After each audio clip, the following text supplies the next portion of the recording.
And welcome back to Shovik Sports Shit. I'm Corey. And I am Austin. And on this week's episode, we're going to get into some baseball talk. Uh, Cubs Royals struggling over the last week. But first, let's kind of dive into what we talked about last week. Um, we had Dakota on, had some good conversations with him kind of about some sports memories, and then the old Stanley Cup and NBA Finals preview.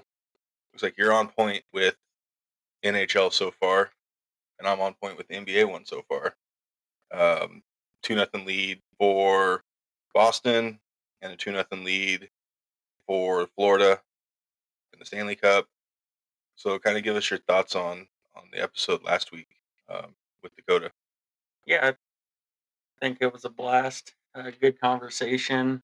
It's never really a bad conversation when it comes to Dakota, but appreciate him jumping on and look forward to future episodes he's on. But I did kind of enjoy the end of that episode where we were kind of hashing out our predictions for these championships and the respective sports, and uh, both are going probably how most people kind of expected them to go. Which is kind of boring when you think about it, but at the same point, like, it's going how it's supposed to be going, then, like, what everyone expected. Yeah, I would still be surprised if both are sweeps. I know right now, as of now, it's looking like it. Celtics have a chance to go up 3-0 tonight, and obviously Florida has a chance to go 3-0 in theirs.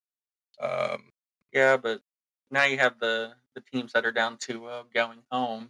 exactly. Um, Not necessarily saying that all home teams are gonna win, but usually these teams can steal at least one at home to avoid the sweep, so I think the game threes in both sports will give us a better idea.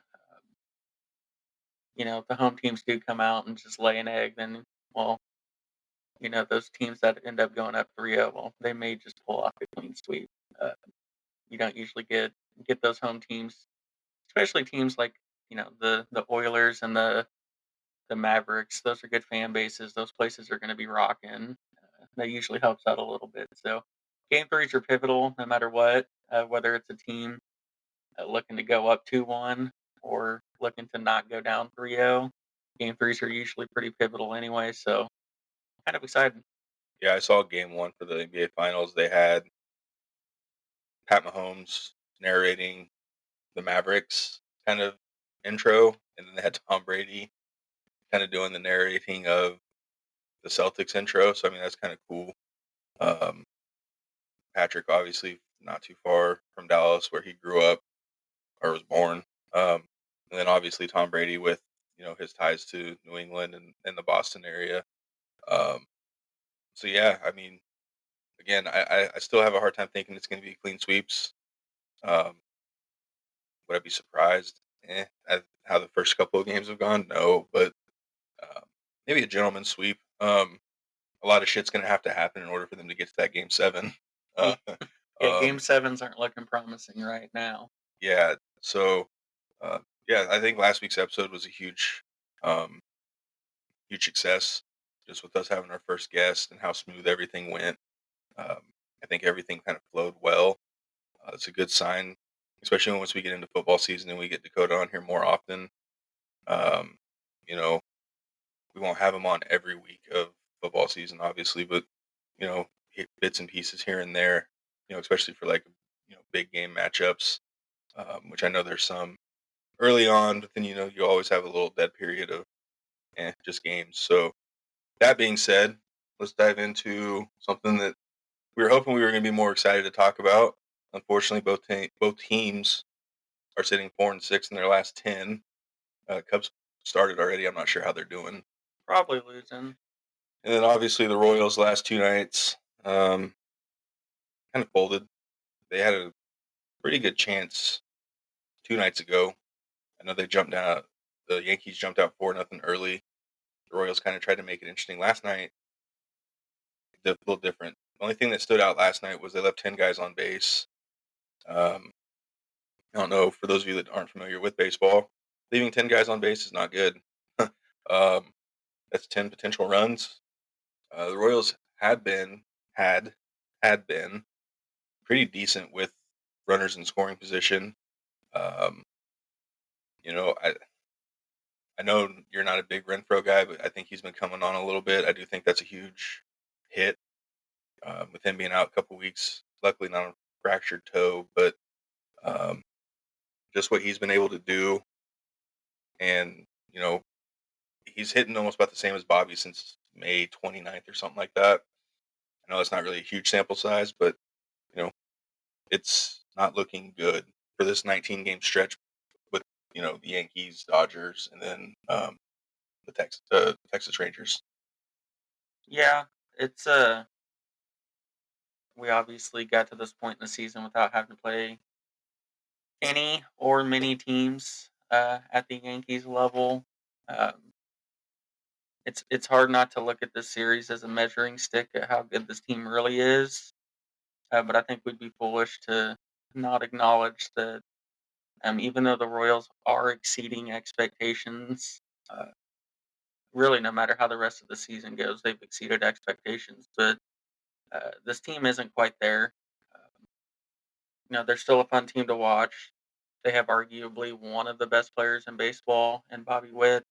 Uh, but that's not necessarily enough anymore. Uh, so, albeit this may not be as bad as the Royals truly are, but we'd be foolish to acknowledge that they're not really close to this level yet, uh, and to kind of temper the expectations a little bit. Yeah. So one thing that I've noticed, starting pitchers have been getting kind of roughed up in the first couple of innings.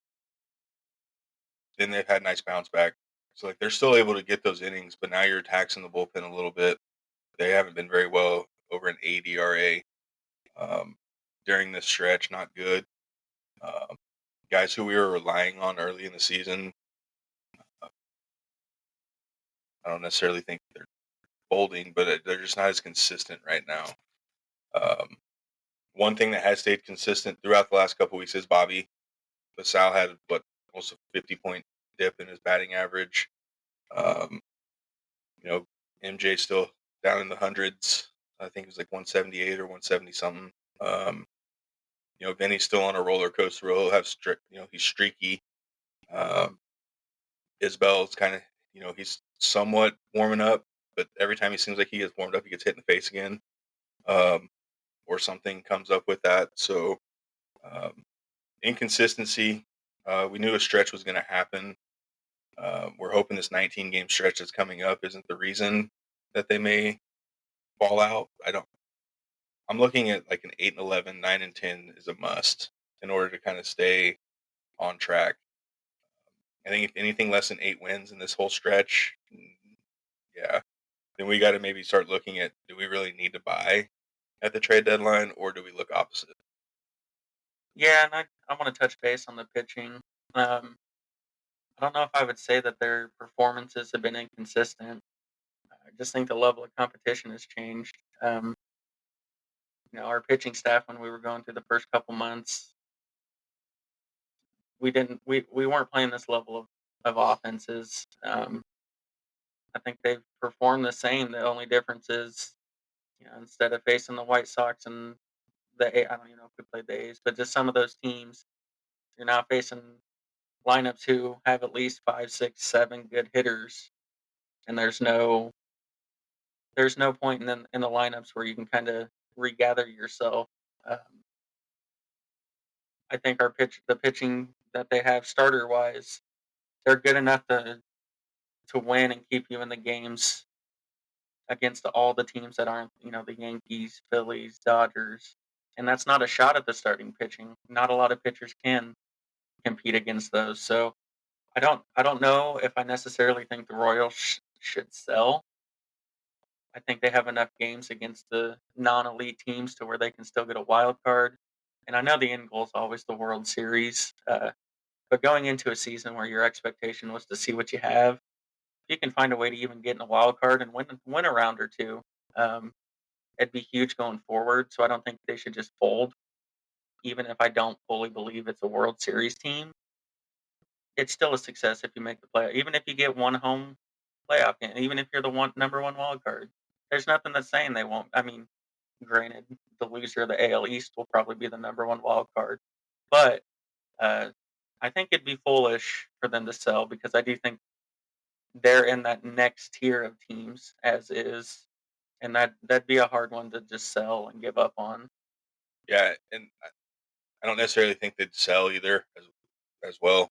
Um, I think with this stretch, your margin of error towards the back half of the season now becomes that much thinner. Where you have a good stretch here against these good teams, beef your record up a little bit, then you can maybe slip up a game or two here and there against teams that you should sweep.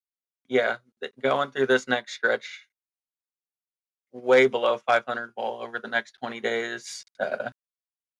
That goes from you maybe being okay to blowing a series against the White Sox or something down the road to where now you can't. Um, and that's baseball. Hmm. You set yourself up early for a little slip up here and there. But if you go through we're basically just going to call it the month of June. If you go through a month of June rough, you're like you said, you're taking away any margin of error for the rest of the season. And for this team, that's going to be tough. Yeah, and I know you have the A's and the Marlins on the schedule in June as well. They're kind of your tweeners in between these other teams.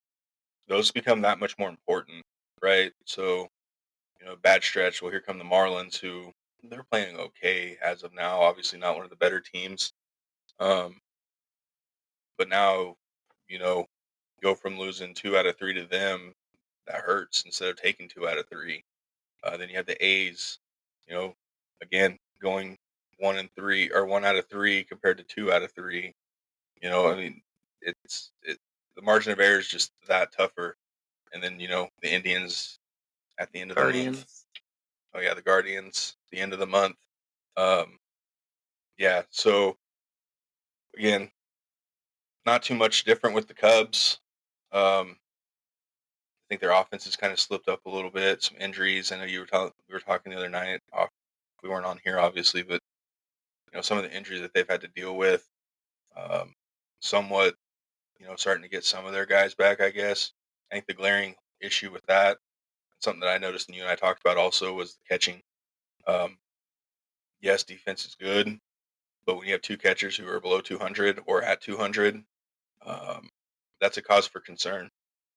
yeah, you made the comment of we saw the starting catcher up to bat, and I'm like, hey, look at our starting catcher with the 190 something average, and you were like, isn't that kind of what the backup's at too? And I'm like, no, the backup's like 140. Yeah. And you're like, oh, okay, but yeah, I'm not one to usually complain on injuries too much. It happens to every team.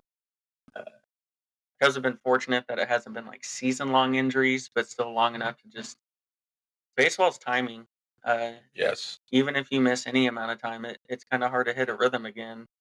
And I can go around the diamond and just mention how much time these players have missed. I know way back in the day, Michael Bush kind of played all over the field, but basically ever since he was in the Dodgers organization, he's been focused on first. Well, we've had so many injuries again that we've been starting our starting first baseman for the whole year. He's now starting at second. That's just kind of where they're at. Um, I'm not going to blame the injuries. I still think we'd have 6 or 7 more wins if we just had bullpen arms. Big signing today. Jorge Lopez signed to a minor league deal. Kind of let go from the Mets for I don't want to say for no reason, but that was kind of a pretty steep consequence for what he did. Uh, if he comes and pitches for the Cubs the way he's pitched the last few years and even this year, it would be a huge signing for the bullpen. But I, it's kind of the opposite of the Royals to where what the Cubs are doing right now, kind of a disappointment, even with the injuries. It's a very winnable division, and yet we're sitting at the bottom of it with the Cardinals. Even with the injuries, it's not acceptable. A lot of season left. I mean, we're basically at the 100 game mark for a lot of teams, or right around. But Hmm. um, they're in that same position, kind of different reasoning, but same position as the Royals is. Do they try to mm, buy at the deadline to get to where we thought they would be, or do they trade off, buffer up their farm system more than it already is, and then work with it. So it's hard to tell. Um, I think organizations who are on the fence like this tend to be buyers. Hmm. Sellers usually become more obvious. Hmm. So if we're on the fence on them, more than likely they'll do nothing or they will do something that resembles buying. Uh, but either way, it's kind of a disappointment. Yeah, and Cleveland and Milwaukee both are kind of starting to pull away a little bit. Um, Milwaukee is actually on a tear. I think they won again today. Um, Not a stretch that you'd want to see if your central teams, the two teams in first place, kind of starting to get some separation. That makes it that much tougher. But I mean, there's still tons of games left. So I mean, just because you have 7, 8, 9 game lead now, um, doesn't mean that's necessarily the case once you get to the backs. At post All Star break, the real baseball games really do start after All Star game because then you have trade deadline that comes up. So then, once you get to the end of July and you start getting into that first week of August, that's kind of when, you know, expectations start ramping up, intensity picks up just a little bit more. Just because you have a huge lead, all it takes is just a little, a 4-6 stretch. Your 4-6 stretch could turn into an 8 game lead, could turn into a 3 game lead real quick, just be based on, you know, schedules kind of line up weird. So like, and the Royals are going through this, and then you see the Guardians what they're going through, and it's just like, oh, well, the Royals have already had their stretch of, hey, you were able to get 38 wins, 39 wins. Now it's time to really find out what you're made of. Same with the Cubs, and they'll start getting their players back. Uh, there's no doubt in my mind that they'll turn it around. I don't know if it's enough.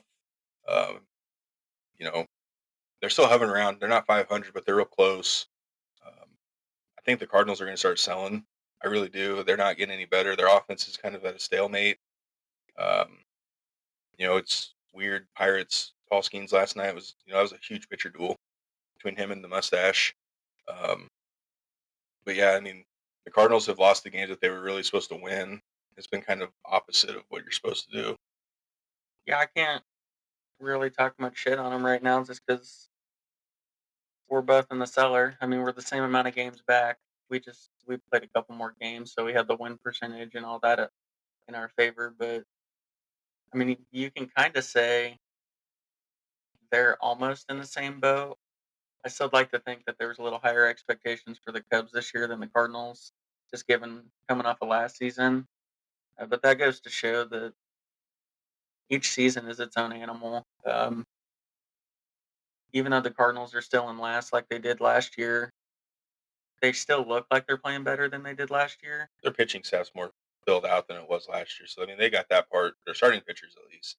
Yeah, so I mean, you kind of base expectations coming off the previous season and maybe some moves that are made, but I think all three teams that we talked about, expectations were pretty good for the Cubs and Cardinals, and they're sitting in last. At the moment, not doing well.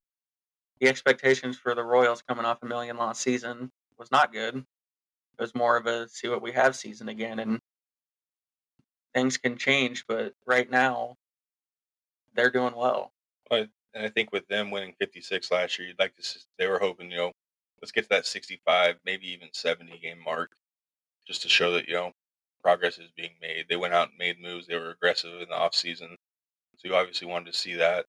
Well, I mean, now you're hovering. You're only a handful of games away from hitting your win total from last year, so uh, there's still plenty of time to exceed that, and there's still plenty of time to get things right the ship. I think the pitchers are going away from. I think the pitchers are trying to paint more. Um, they're it's almost like they're not trusting their stuff. And I don't know if that's just because of who they're facing. Um, I don't know what it is. We're not in their heads. We can't tell what's going through. Um, but I can tell you that if you see like Aaron Judge, John Carlos Stanton, and the Yankees lineup, you know, holy shit, what do you think is gonna get easier? Hey, guess what? Monday you get to start with, or tomorrow you get to start with the Dodgers, or actually Friday. But that lineup's probably better. Yeah, I think it's a combination of things. I think they got away with not spotting as much early in the season. Like we mentioned earlier, it's a timing thing. We're a couple months in now, so these hitters are really starting to. I mean, they're in it now. Their timing is there, uh, and they're capitalizing. Every pitcher makes mistakes. Uh, just a matter of getting away with it or not. So I think it's a combination of the competition is getting a little better, uh, but less mistakes are finding its way to the catcher's mitt. Like they're capitalizing on mistakes more now. So I think it's a combination of both. Uh, Baseball seasons are so damn long that it's going to be a roller coaster. You might have the unicorn team or two every year that kind of just starts hot. In the middle, they're hot and they finish hot. Uh, it's usually the Dodgers. Yeah, Last seems to few be years, Braves. This year, the Phillies. and Uh, Yankees. yeah, they and I know they're not in first, but the Orioles, they're a damn good team. They'd be winning every other division that they're in. But uh, most teams are going to go through the roller coaster. Um, is it the worst thing that the Royals picked the down part of their roller coaster during this time? Maybe not. I'd hate to think that the Royals playing their best baseball would still lose to the Yankees and stuff. So maybe it's smart that they decide that their worst time is against the good teams and they show up against the teams they're supposed to beat. Who knows? But every team, it'll be a roller coaster. You could probably snapshot the standings now, and by the time we even get to August, they could be flipped upside down. Yeah, Um, I don't think there might only be a handful of teams where you can fully chalk up that the season's over. You're still at a point where most of the baseball either does have a chance or the teams feel like they do. So there's still a lot of good baseball left to be played, not just for our teams. Uh, we can sit here and hope that the Yankees go on a stretch where they go 10-42 in like a 50-game stretch. Like that would be sweet. Um, but there's baseball to be played. I'm not hitting the panic button on anybody. Just more pointing out that for the Cubs standpoint, it's disappointing. And although the Royals are kind of in a similar stretch, like hindsight, it's still been a pretty good season so far. yeah. So let's talk another similarity between both teams. Um, just what a week and a half ago, um, the Royals had Seth Lugo lead one of the top ERAs. Cubs had obviously Shota Imanaga was leading the majors in ERAs, and both of them had a couple bad outings the last couple times. They're getting roughed up a little bit. Um, what is your thoughts on what teams were seeing against Imanaga? Was it the hot start not because they didn't have like tape on them, so they weren't really able to study him as much, or was it a fatigue thing with him because he had been throwing quite a bit? Whether it seemed like he was always going 6 or 7, and then obviously the bullpen would come in and not back him up at all. So, what's your thoughts on where he's at right now? Well, I want you to throw some respect on his name, first of all. He's only had one bad start, um, and I think it was more. I mean, you're not going to go a whole year pitching the way that he had started his first 5 or 6 starts. He gave up the 7 runs to the Brewers.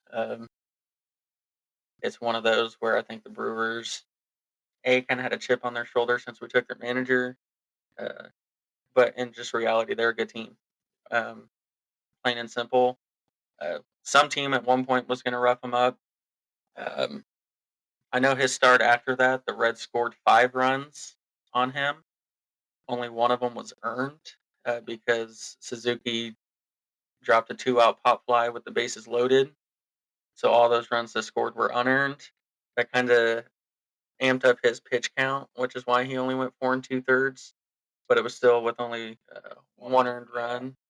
And then a start after that was kind of a normal one. I think he got tagged for a 2-run homer, and that was about it. And he only gave up 2 runs. So I think he's been okay. That I think you're on it. There's a little more out on him now. A little more scouting report, knowing that he likes to ride that high fastball paired with his splitter down.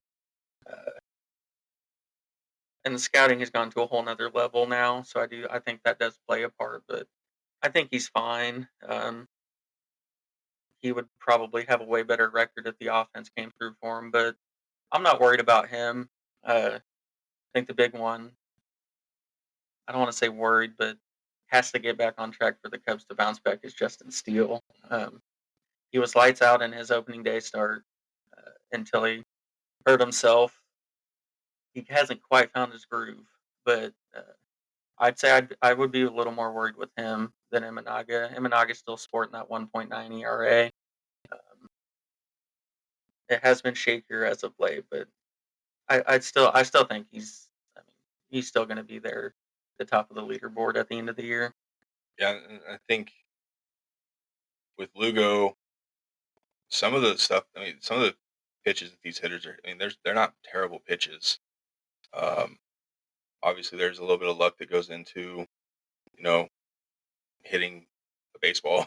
I mean, whether it's a 95-mile-an-hour fastball or a curveball, or even some of the nasty splitters, or even the new stuff that's Paul Skeens is dropping. So um, I think it's been tough luck for Lugo. Obviously, um, giving up the home runs. That's kind of and then the gap shots, or even like I think it was either his last start or the start before. These guys were hitting like just little doinkers, and I mean that's kind of how it is. One thing that really annoys me is I know they went away with the shift, but they still kind of shift, and it seems like anytime the guy's not there, the Royals haven't been very good at making adjustments. Um, but again, I'm not a manager. I'm not a major league coach, but um, yeah, Lugo's ran into some tough luck. Um, I am concerned with it just because he's a heated guy. Some pitchers can do that and they can get away with it, but even his little post game conference the other night, he, hey, I got to work on controlling my emotions a little bit better. Uh, you know, I don't pitch good when I get angry. He's like, but it's something I've been working on. Um, whereas, I think back to James Shields. James Shields pitched better when he got angry.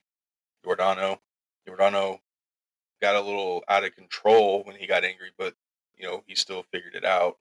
Um, I'm not concerned with Lugo quite yet. I'm not ready to jump on that bandwagon quite yet.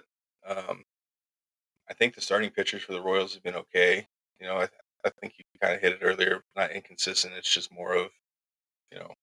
I think it's just been the luck. I mean, Brady has been known to leave some balls up, um, especially with his two seam that just moves his sinker. And then he leaves the sliders up. Um, you know, I think their pitching staff's going to be just fine. I'm more obviously it's the bullpen for both teams. Um, what do you think? Do you think both teams are going to be looking bullpen, or what do you think the Cubs are going to do if they were to be buyers? Yeah, and I just want to hop on the Seth Lugo real quick. Um, his rough outings have been against the Guardians and Yankees. Um, so not saying that's an excuse. Like if you consider yourself a top notch pitcher, you should still be able to do all right in those. But I do want to say that even though he gave up uh, a lot of crooked numbers in those two games, he was still able to go 6 innings and 7 innings. Yep. Those those outings, uh, nobody really is going to point that out or give it any love, but it's so crucial to be able to go length like that when you have a bad outing. Uh, it may not show up right away, but you saved your bullpen for down the road. You didn't tax them. You found a way to stay competitive. Um, I know it's not ideal, but a lot of pitchers give up 5, 6, 7 runs in a game. They're only going 2 or 3 innings, Yep. but the fact that he was still able to give you length, albeit not quality starts and not even starts you would want, still gets a little props for being that veteran and finding a way to give them length. So, um, that's not really a stat in the stat book showing like, hey, you gave length even though you sucked. That's not a stat column, Yeah. uh, but it should still be noticed and appreciated. Uh, and then to answer your questions, I think Cubs kind of tipped their hand with the Jorge Lopez signing today. Uh, it shows that they're aware of what they need. Um, do I think they're going to start trading off? And I think the only way they blow up and give up major prospects is if they go get like Miller from the A's. Other than that, I think they're going to get bullpen arms. There's no question about it. Now the level and tier and quality, is to be seen. I don't think they're gonna sell the farm for bullpen arms, which I think is gonna hinder them because teams know what they have down there, and they can make the Cubs either cough some of them up or just not answer the call. So I think they'll get bullpen arms in Chicago. Uh, the quality of arms, I don't know, but like I mentioned earlier, we'd be right there at the top of the Central. And I know every team blows games. I'm not saying that if Cubs blew 0 games, that's not realistic, but uh, I don't know the exact number, but I know we could have 6 or 7 more wins, and that's not giving us all the blown games back. But uh, I think there'll be moves there for Chicago. Yeah, so I'd like to see the Royals do something. And it's not really necessarily trades. So I know Chris Bubich is close to coming back. Um, so I'd like to see him get inserted um, in that five spot for a game or two. If he picks up, obviously he's doing really well in AAA. They extended him a little bit longer, which is good because now then that means they're going to kind of bulk up his pitch count. When he comes back, I'd like to see him move Lynch or Marsh to the bullpen, um, and just tell him to, now you don't have to worry about pitch counts. Now you just rear back and fire. Um, I think they both have bullpen type stuff, especially Marsh. I think Marsh would be an outstanding um, kind of back end guy. I'm not necessarily sure about Lynch, but I think with his stuff, he could make a difference in the bullpen as well. I know they're trying him with an opener tonight. Um, Not a big fan of the opener, but if it helps, I think this is kind of showing that maybe he is a bullpen pitcher. They got to consistently use an opener for you. That kind of shows what they think and where they may be looking at. I know they did the same thing with Alec Marsh last year, and he wasn't a huge fan of the opener. Um, but it's the same time you don't have much that you can offer to get big names, big pieces, a lot of pieces. Um, so why not try to use what you have in house? I like what I've seen from Will Klein. Um, yeah, the ERA is not quite there, but he's been put in some kind of shitty situations. Um, Sam Long's been really good. Uh, him and Will Klein are huge dudes.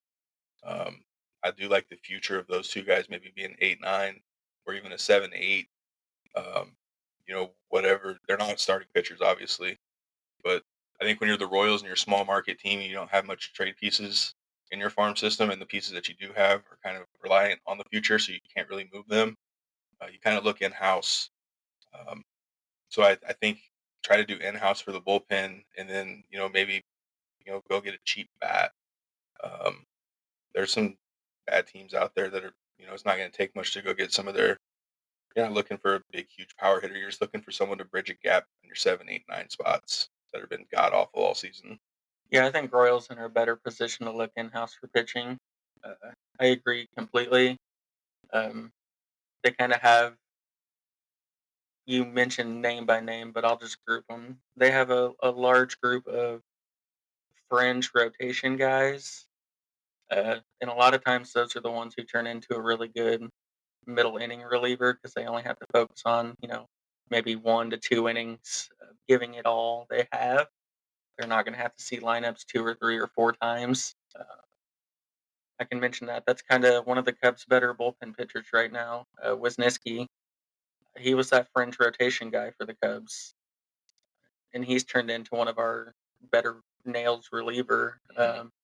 He doesn't do the late inning, but he's the guy who comes in after the starter gets pulled because 1 or 2 people have got on base, and we really need 1 or 2 tough outs.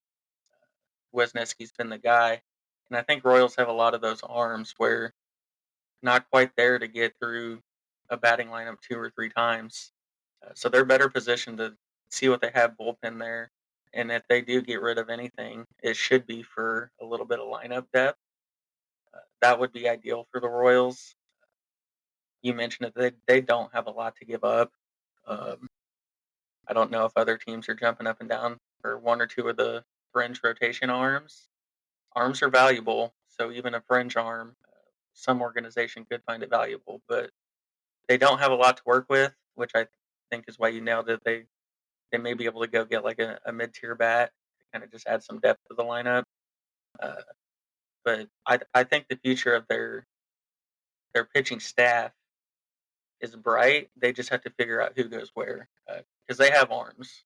Yeah, and I think even with if you don't want to keep a Marsh or if you don't want to keep a Lynch, um, there's value. Not albeit they're not you know it's not going to get you four top prospects or even two top prospects or even one top prospect, but it's still pieces and parts. I mean, you can trade one guy and pick up three mid prospects and flip those prospects. I mean, it's just a flip game, like right, you know. And also, too, another point I want to make is we're not taking shots at these guys saying they're not pitchers. They're good pitchers. It's just not everyone's built to be a starting pitcher. That's there's no shame in that. Look at Wade Davis. He wanted to be a starter in Tampa, didn't pan out, goes to the bullpen. The rest is history, right? So I mean, John Smoltz, same thing. You know, these guys ended up in the bullpen at some point in their careers, and they did just fine. You still get paid. Relief pitchers still get pretty good money. You're just not asked to go out there and throw 180 innings. You'll get your appearances, and you can pitch back-to-back nights if needed. So, there's bits and pieces and parts that work. That's just something that I'd like to see the Royals do. Will they do it? Who knows? I mean, it's just that, you think back and you look, you're like, well, you're a small market team. Your prospects are really not good. So it's like, what can we do? We just look in house and kind of go from there. Yeah, and the Royals and Cubs have done business before, and I actually think they line up pretty good, uh, team need wise.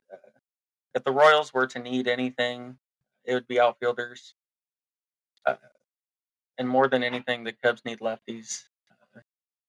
They don't have a lefty specialist. I know it's weird to hear, but you have to have at least one. Um, right now, to get lefties out, we bring in a right-handed pitcher. Um, he's a good pitcher, but it doesn't always work out. So I think they actually line up well. Cubs have great outfield depth. They have two or three outfielders in the minor leagues who are MLB ready. There's just four or five on the major league roster already that are just damn good. So I wouldn't actually mind seeing like a Daniel Lynch and Bubic package to the Cubs for one of their outfielders. Because I agree, I think Bubic and Lynch would be better out of the bullpen. They'd have more value there. They're lefties, always good, but they can also come out and give you a little more than an inning or two each time, which is huge. That's what I would like to see as a Cubs fan. I think their lineup they have the pieces they have. They're either going to show up and hit or they won't. None of those dudes are getting benched. That's just how it is. So I think giving up one of the outfielders for two lefties that who can go in the bullpen, I'd kind of like to see it. I know Royals have kind of owned the Cubs in trades in recent years, but I think it'd work out for both teams and give both teams a need, and maybe give them what they need to stay relevant into September and hopefully October. Yeah, and the team on the other side of Chicago, they're obviously going to be sellers. See Luis Roberts' name brought up quite a bit. That dude's probably going to bring in a good haul. Um, yes, it's a wish list item for the Royals, and probably the Cubs could you know use him as well.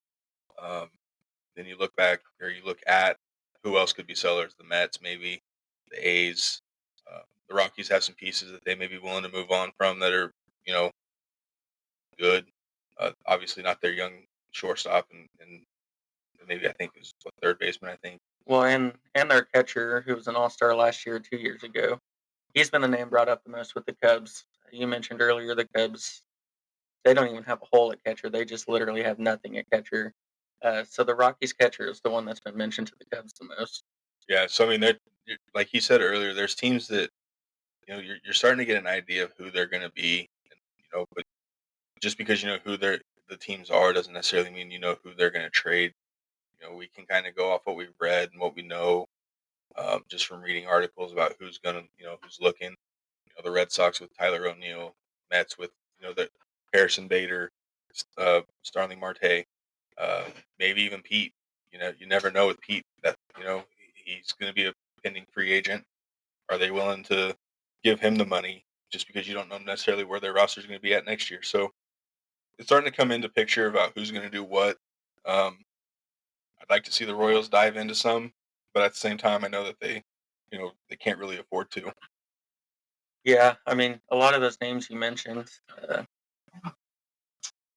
the Royals could definitely use a Pete Alonso, a Tyler O'Neill, a Harrison Go get Bader. all of them.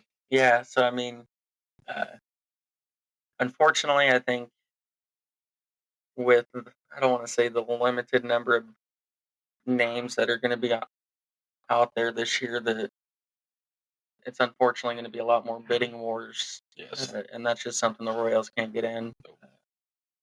They have maybe 1 to 5 prospects who have a good amount of value, but the Royals aren't a team that can trade those away unless it's a World Series, kind of like they did in those 14 and 15 years.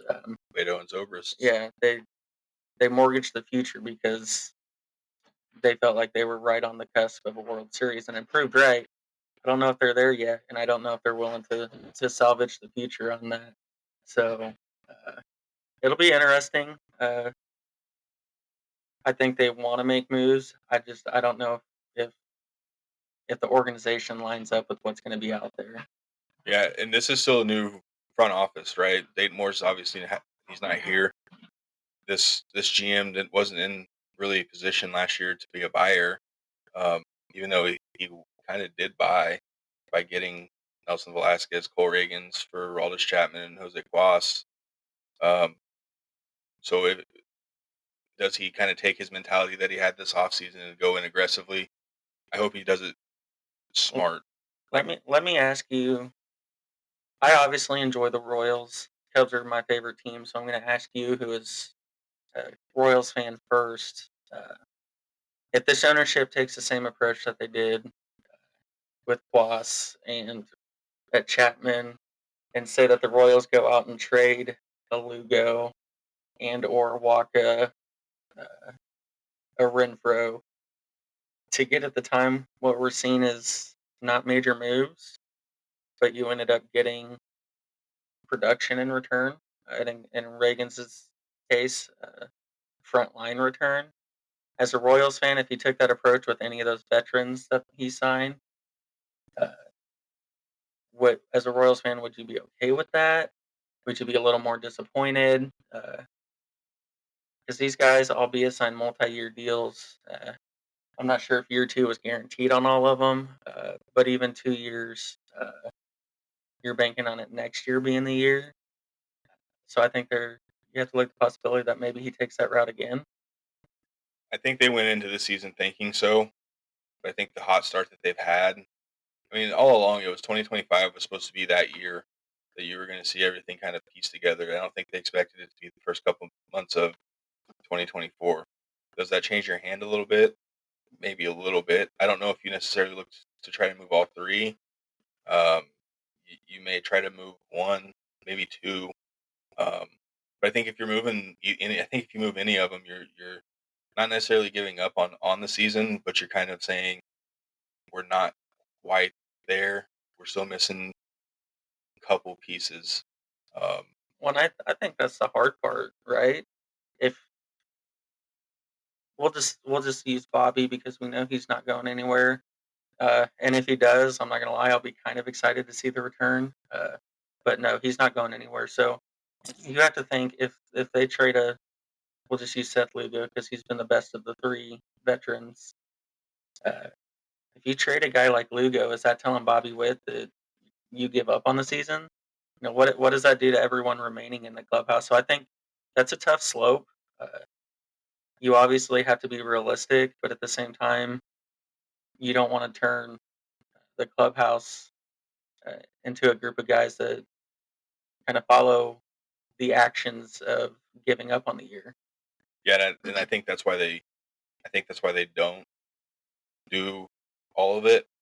Now, I think if the tables were turned and Seth Lugo had the exact same numbers he has now, but let's say the Royals were flopped 28 or 29 and 39, then I think it becomes completely different tone. Just of then you can go to Bobby and say, hey, look, I mean we're at 29 wins already.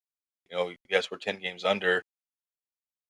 We need to get these two or three pieces. Let us stay patient with us. Keep being a leader, keep growing as a player. Um, so yeah, I mean, 10 games makes a huge difference. It's like now you're 39-29. Um, you're still sitting in perfectly good in the wild card. So yeah, I mean, I'm glad I don't have to make those decisions. I honestly, if I were the GM right now, I wouldn't trade any of them quite yet. Um, So you're dependent on basically the record that the Royals are sitting with come trade deadline time or trading time. If they're kind of 500 or better, you're kind of thinking like, don't give up on the season. But if they really go on a major slide between now and the trade deadline, and they are sitting 5, 10 games under, uh, then they really like the tables are turned. So I guess that makes sense. yeah, I think you have a benchmark number, right? So I think you tell yourself, hey, if we're between A and B when we get to, let's say, 2 weeks from trade deadline, then let's really just dive in and take a look at it. Or if you're between record A and B, hey, we're probably gonna just go out and buy a couple pieces. We're not gonna go out and just overhaul, and try to get two bullpen arms and a batter. We may try to get maybe just two bullpen arms, or maybe even just a bat. So I think there's probably benchmarks to it. They probably have their scouts out watching, you know, watching the minor league games, um, taking a look at some prospects. Um, that just makes it this next month and a half that much more critical. Yeah, I agree. Obviously, the most important months are August and September, but uh, kind of the season altering time frame is, I don't want to say it's quite yet. Uh, More towards the end of this month and into July. Not quite as important as August and September, but this is huge. This is where teams start to separate. This is where teams really start to decide the direction they're going. So, uh, as enjoyable as the beginning of the season has been from a Royals standpoint, uh, it's a crucial time for them now for just how they'll look post trade deadline and moving forward. So, as somebody who roots for the Royals, I personally hope that this turns into be a good time because the team is more enjoyable and the city's more enjoyable when the Royals are winning. So I hope they become buyers. I hope they become buyers with the Cubs. Those are always fun trades for me at the time. Long term, they piss me off, but it's enjoyable. But yeah, I'd hate to see the Royals have to blow it up after the start that they've had. Yeah, and my fear is the window's closed on moving guys around in the outfield that they needed to move. Um, maybe the leash was a little longer just because on some of them, so the time to move them back down to bring someone else up that may have closed.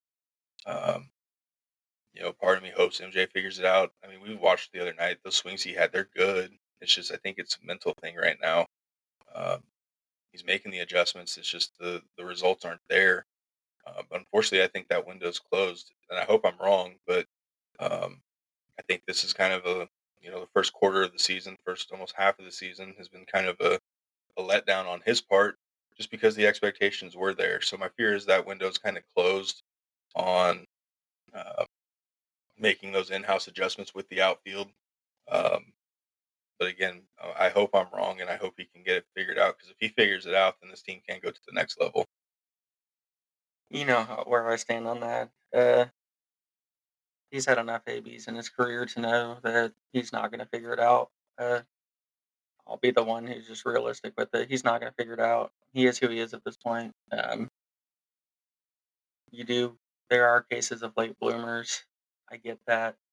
Um, Typically, it's when they're no longer with the organization. So if he has value, get rid of him for what you can because his turnaround isn't going to be with the Royals. We know who he is. We know the potential's there. He's going to be one of those that always comes up short. So I know that sounds brutal. You only get so many years of opportunities before you are who you are. You can use Gordos and like he's a late bloomer. Well, sent him down to the minor leagues, did a position change, uh, Becomes came a back. becomes a platinum gold winner. Yeah, and tried to follow that with Melendez, catcher, send him down, work on the outfield. Uh, Moose. Moose, super utility guy, uh, good dude. But as I don't know how long you can hold on to a person, um, especially when that person just hit 170 for you. I know he had a huge crucial home run recently, but you know everyone does that every once in a while. You just you can't get to where you're going if you're going to repeatedly trust a dude who's hitting 170 to 200 his whole career. Um, Obviously, I want him to be good, but I don't have any false hope with him anymore. Isabel shows flashes. I think you made reference like this year he's repeatedly trying to hit his stride, but he always takes a fastball to the nose or a bobby knee to the back of the head or whatever it may be. I understand giving him a little bit of hope because he is already an elite defender and he's shown a little more consistency at the plate. You've seen him hit opposite field more, and I think the other night we were watching that huge hole between short and third, and he was able to just pierce it through there multiple times um, over 3 or 4 game stretch. So that's the sign you're talking about. Yeah, so I mean, you have to see what's really in front of you. I'll give Melendez credit; he's turned into a damn good defender. But as many runs as he's saving defensively, he's not producing offensively. So it's what do you do with that? Who knows? I'm confident just knowing how the Royals are. He'll get another 3 to 5 years of opportunities. Um, it's never a bad thing for a team to stay loyal, even if it's to a 170 hitter. But um, if they want to get to where they want to be year after year, they can't keep letting these players get extended looks. Um, but again, I'm not a coach. I don't know what's going on behind the scenes. Maybe it's they're still working on minor adjustments and they're actually seeing the improvements that they're looking for, and it's not showing in the numbers. We don't know that. Like the batting coach and the staff can see things, improvements that we can't. We're kind of just looking at the numbers, but I'd like to think we observe the game in a better way than the casual fan, like you mentioned with Isbell. We notice that he's not just getting hits, but he's hitting it to where he needs to be hitting it.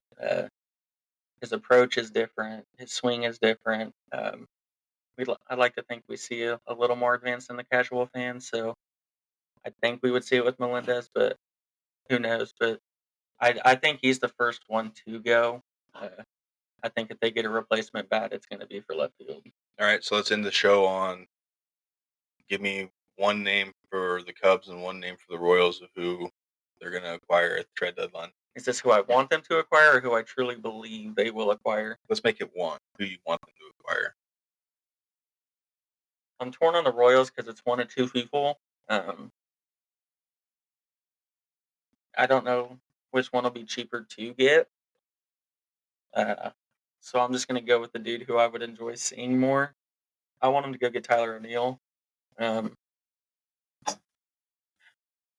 he's he's fun to watch. I can say it now that he's not a Cardinal. It's weird to think that the other guy I was going to say was a former Cardinal and Harrison Bader. Um, That was both of us. yeah, so I like what they both bring defensively. Um, they both bring a little more offensively. Bader more with the contact and speed, and Tyler O'Neill with just some cock shots. So basically, a 7-8 hitter. O'Neill Yeah. could be a 7 hitter, and Bader could be an 8. Well, I think in this current Royals lineup, O'Neill might be like a 5 or 6. Uh, True, true. with Bader being that 8-9, just because he has that contact speed to get on before the lineup turns over. Um, I I don't know which one I'm confident that they'll get, but I think they'll whichever one would be easier for the Royals to get. I think they actually do try to make a move for that, given that's what they need the most. Cubs, I don't even know. They need catchers. That's not really a huge market right now. They need bullpen. Um,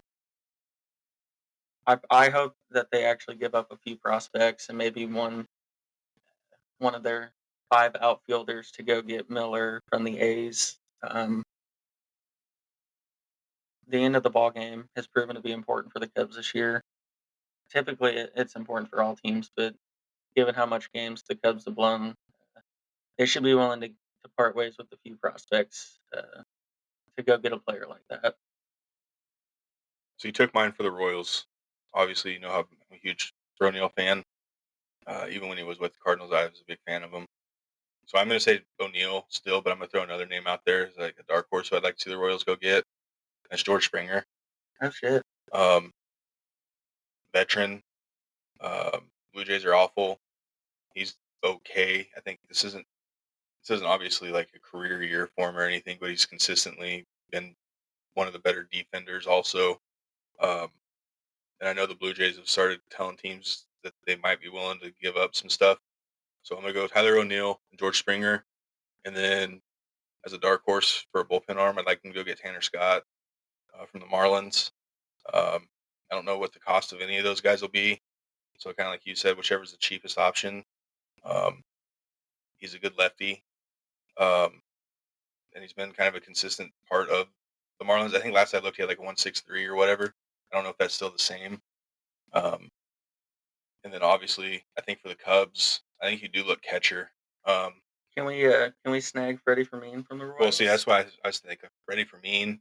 I know the Royals have a catching prospect that they could probably get up um, to replace Freddie.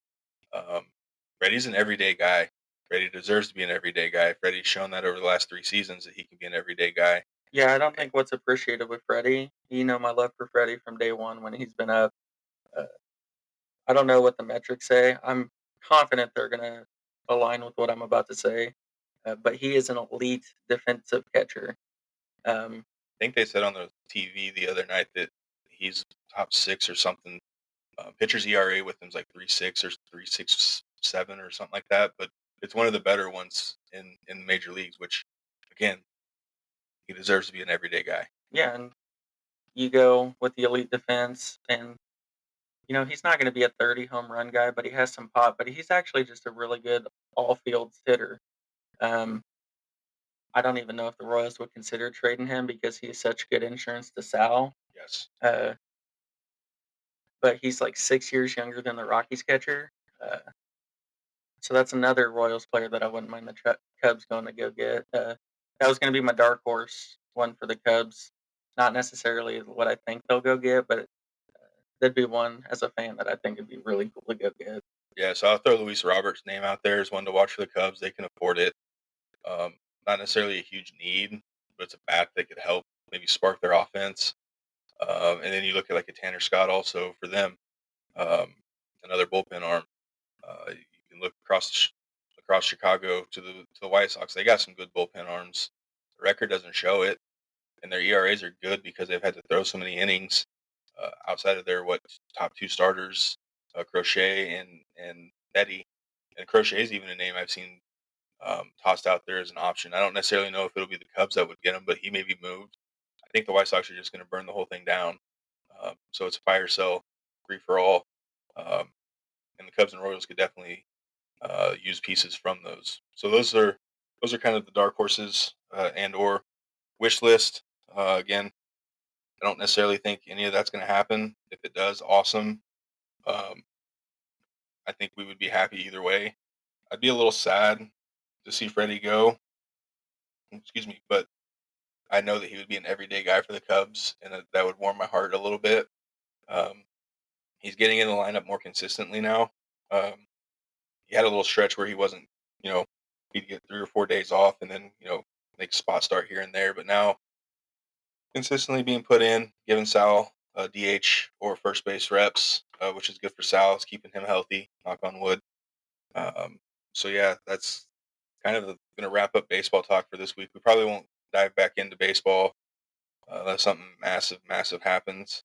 Um, Starting to turn our attention slowly to football. Um, OTAs are wrapping up for everybody. About to have a month off before we get back at it at the end of July. Next week, I want to dive into some Stanley Cup and NBA final stuff.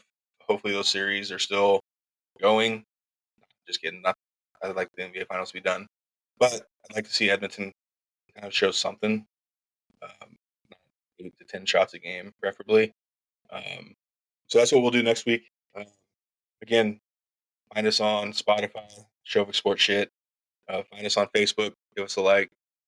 Share us with your friends. Have them listen. If you want to be on the show, DM us. Give us a message. We'll get you guys on here. And as always, if there's anything you'd like to hear us talk about, give us a comment. What you want us to talk about and or look into. And if you want to come on the show and just talk about some random shit, hit us up. Talk to you guys next week. Bye.